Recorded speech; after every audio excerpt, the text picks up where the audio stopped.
안녕하세요. 러시아 문화 제10강 러시아 음악 3편입니다.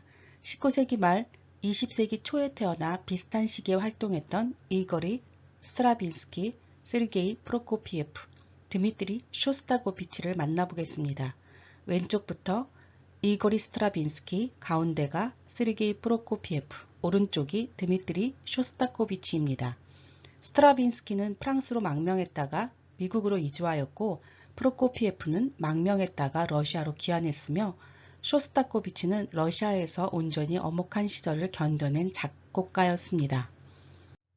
이고리 스트라빈스키를 대략 살펴보면 1882년 피츠르부르크 근교 오라니엔바움에서 출생하였습니다. 러시아의 작곡가이며 프랑스로 망명하여 1934년 프랑스 시민권을 획득하였고 이후 제2차 세계대전이 발발하자 미국으로 이주하여 1945년 미국 시민권을 획득했습니다. 초기에는 러시아 문화 전통을 계승하는 작품을 선보이다 이후에는 신고전주의와 새로운 비행나파의 영향을 드러냈다는 평가를 받습니다. 그럼 이거리 스트라빈스키의 생애를 좀 더 자세히 알아보겠습니다. 아버지 뾰트르 스트라빈스키는 오페라 가수로 마린스키 극장의 솔리스트였습니다. 마린스키 극장의 솔리스트란 당대 최고의 가수란 뜻이지요. 어머니 안나 키릴로브나 헐라덥스카야는 피아니스트이자 가수였습니다.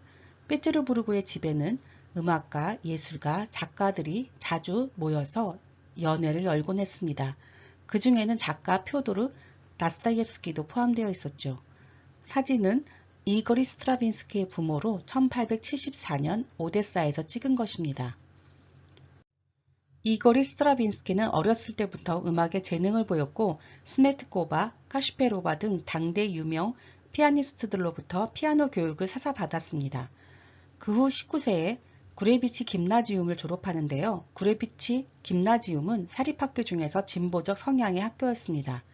이 학교를 졸업한 후 스트라빈스키는 법을 공부하기를 원했던 부모의 원대로 페테르부르크 대학 법학부에 입학하였고 동시에 독자적으로 음악을 공부하였습니다. 그리고 1904년부터 1906년까지 스트라빈스키는 림스키-코르사코프에게 일주일에 2번씩 개인적으로 사사받으며 음악 공부를 계속했습니다. 스트라빈스키는 1906년 사촌이었던 에카제리나 노센코와 결혼하여 그 후 두 아들을 낳습니다. 사진은 1910년 스트라빈스키입니다. 1908년 스트라빈스키와 림스키-코르사코프입니다. 동그라미 안에 두 인물이며 안경 끼고 턱수염이 있는 인물이 림스키-코르사코프입니다. 1906년 이고리 스트라빈스키는 림스키-코르사코프의 지도하에 포르테피아노를 위한 스케르초와 소나타를 작곡합니다. 그리고 관현악곡 파운과 목동을 초연하는데 그곳에 발레루스의 세르게이 다길레프도 있었습니다. 그 공연을 본 러시아 발레단의 세르게이 다길레프는 스트라빈스키의 음악성을 인정하고 그에게 함께 작업할 것을 제안합니다.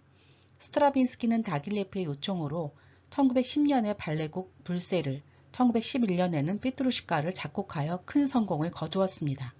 이때가 29세였습니다.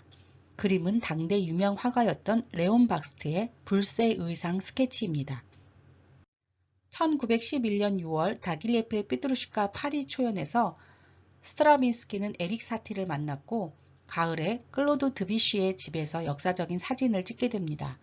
우호적 분위기에서 인상주의의 창립자로 간주되는 에릭 사티, 보편적으로 공인되는 인상주의의 대표자 클로드 드뷔시, 그리고 러시아의 후계자로 인정되는 스트라빈스키가 오찬을 함께한 것입니다.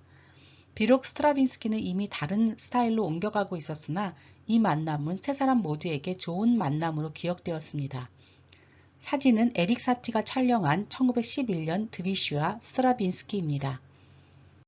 1913년에 작곡한 봄의 제전은 파리 악단에서 찬반 양론의 소동을 일으켰으나 이 곡으로 스트라빈스키는 전위파 기수의 한 사람으로 주목을 받게 되었습니다.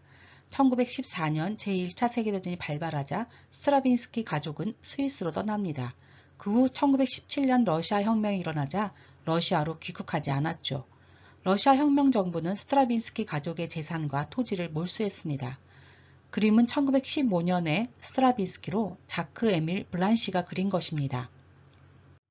1915년부터 스트라빈스키는 주로 프랑스에서 거주하였습니다. 파리를 중심으로 활동하였죠. 1934년에는 프랑스 국적을 취득했습니다. 이 시기 스트라빈스키는 신고전주의 작품으로 전환하였으며 발레곡 풀치넬라, 병사 이야기, 결혼 등의 작품을 작곡하였습니다. 스트라빈스키는 1938년 루드밀라가 사망하고 1939년 아내와 어머니도 사망하는 불운을 겪습니다. 스트라빈스키는 1922년부터 연인 사이였던 베라 수데이키나와 1940년 재혼하죠. 그리고 스트라빈스키는 1936년부터 미국 순회 공연을 시작하여 1937년에는 뉴욕 메트로폴리탄 오페라 극장에서 카드게임을 공연하게 되었습니다. 그림은 발레 풀치넬라의 의상입니다. 사진은 파리에 있는 스트라빈스키 기념 분수입니다. 봄의 제전을 상징화한 것으로 아름다운 분수로 꼽히는 장소입니다. 스트라빈스키는 제2차 세계대전이 발발하자 유럽 전쟁을 피해 1939년 미국으로 이주하게 됩니다. 그리고 1945년 미국 국적과 시민권을 얻게 되죠. 신세계에서 그는 제3기의 작곡 활동을 시작하게 됩니다.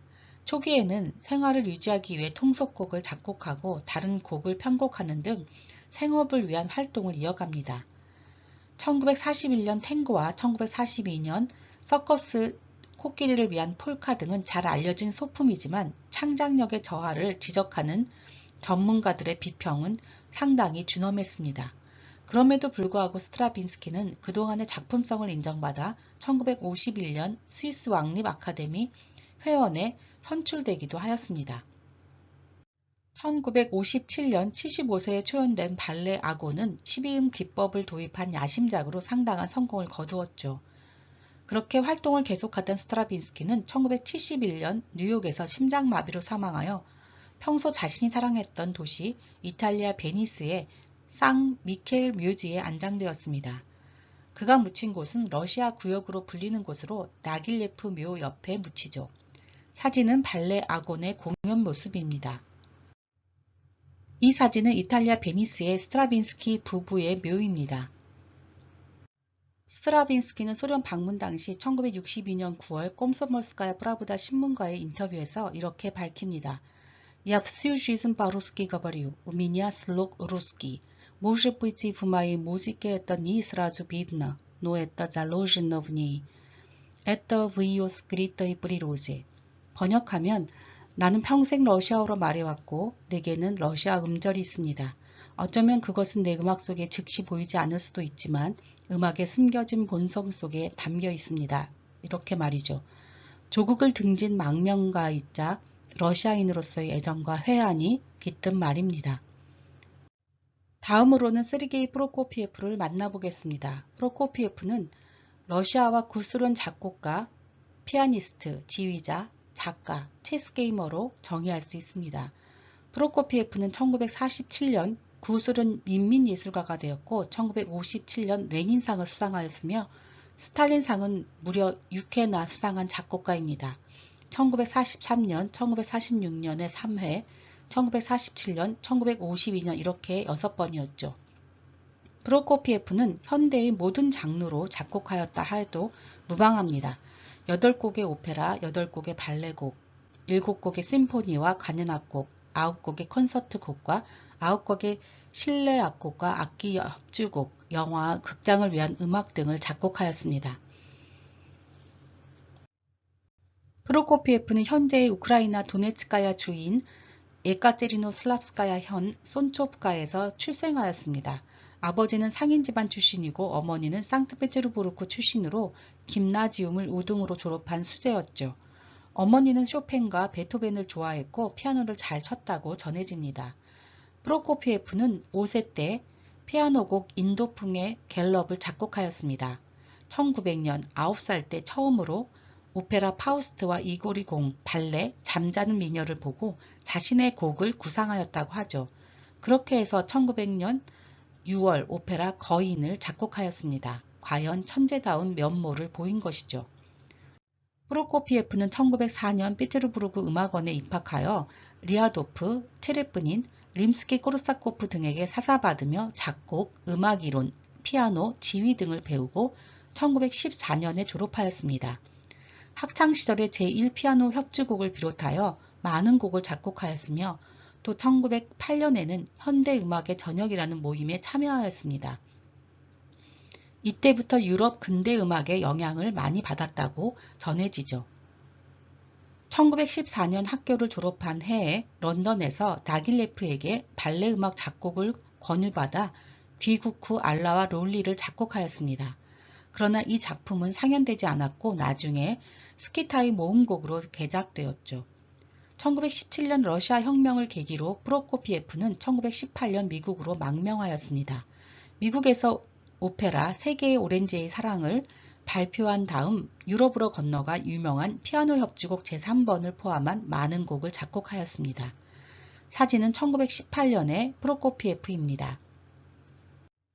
프로코피예프는 1907년부터 1918년 일기 중에서 미국행을 결심하는 부분을 이렇게 설명했습니다.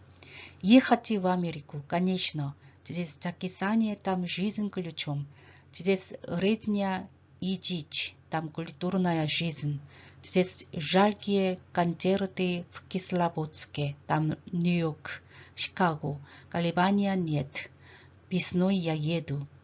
미국에 가야지. 물론 여기는 쉬어지고 있는데 거기는 한창의 삶이 있고 여기는 학살과 야만, 거기엔 문화의 삶, 여기는 키슬로보츠크에서의 보잘것없는 콘서트들, 거기엔 뉴욕, 시카고, 망설일 것이 없다. 봄에 나는 갈 것이다 라고요. 여기는 레즈냐와 지치, 학살과 야만으로 표현한 것을 두고 프로코피예프의 러시아 혁명관을 드러내는 것이라고 러시아 측으로부터 많은 비난을 받기도 했습니다. 사진은 미국에서의 프로코피예프와 스트라빈스키입니다.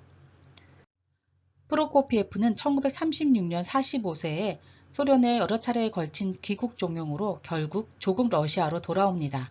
그리고 당국의 비판을 받아가면서도 발레 로미오와 줄리엣 알렉산드르 네브스키와 교향곡 제5번 등을 완성하였죠.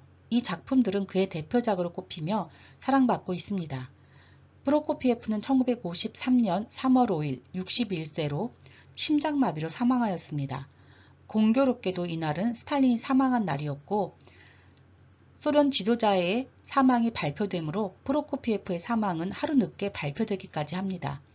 스탈린과 같은 날 사망하여 프로코피예프의 장례식을 조직하는 데도 어려움을 겪었다고 전해지죠. 프로코피예프는 모스크바 노브데비치 사원에 안장되었습니다. 사진은 프로코피예프가 무스티슬라프 로스트로포비치에게 사사하는 모습입니다. 프로코피예프가 죽기 1년 전인 1952년이죠. 노브데비치 사원의 프로코피예프 묘요입니다. 이 사진은 모스크바 극장거리에 있는 세르게이 프로코피예프의 동상입니다. 극장을 위한 음악도 많이 작곡하였기에 극장거리에 세워진 것입니다.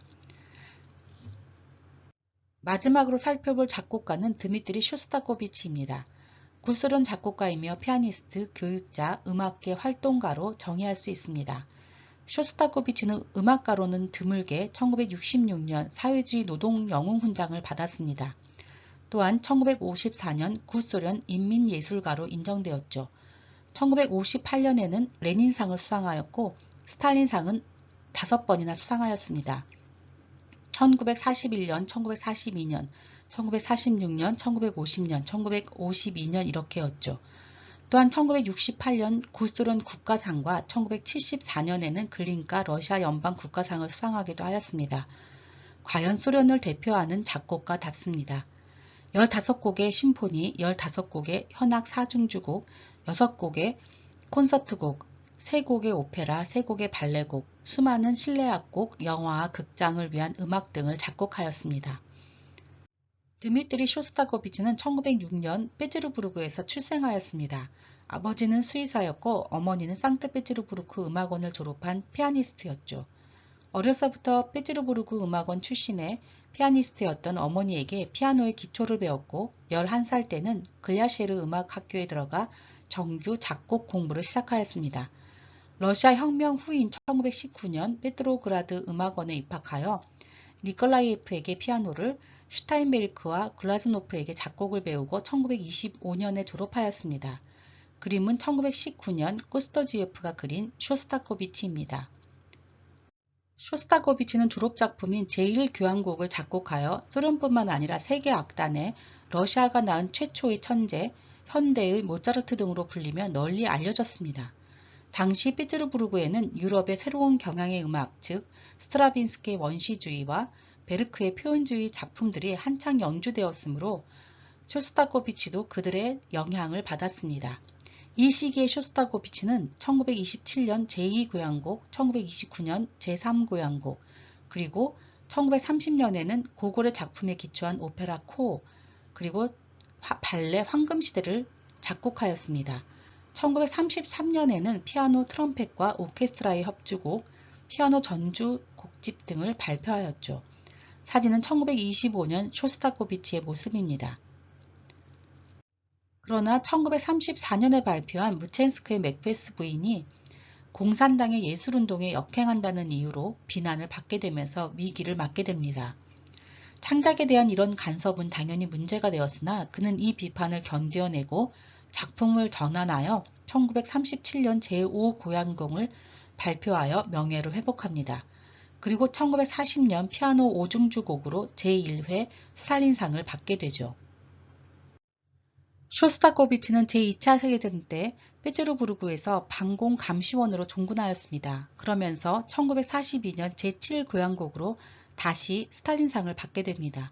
이 곡은 1942년 8월 봉쇄 중인 레닌그라드에서 연주되었고 라디오 방송으로 러시아 전역에 송출되면서 전쟁과 기아로 고통받던 러시아인에게 큰 위로를 선사합니다.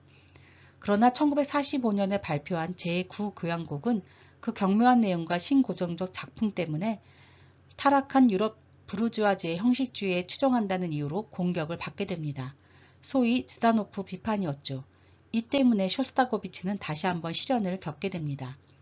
쇼스타코비치는 1937년부터 41년까지는 페테르부르크 음악원의 교수로 1943년부터는 모스크바 음악원의 작곡 교수로 일했는데 이 일로 1948년 모스크바 음악원 교수직에서 해임되고 그의 음악도 금지됩니다.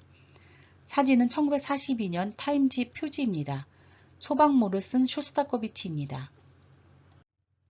이 사진은 1942년 전쟁 중 방공감시원으로 일할 때 소방복을 입은 쇼스타코비치를 찍은 것입니다.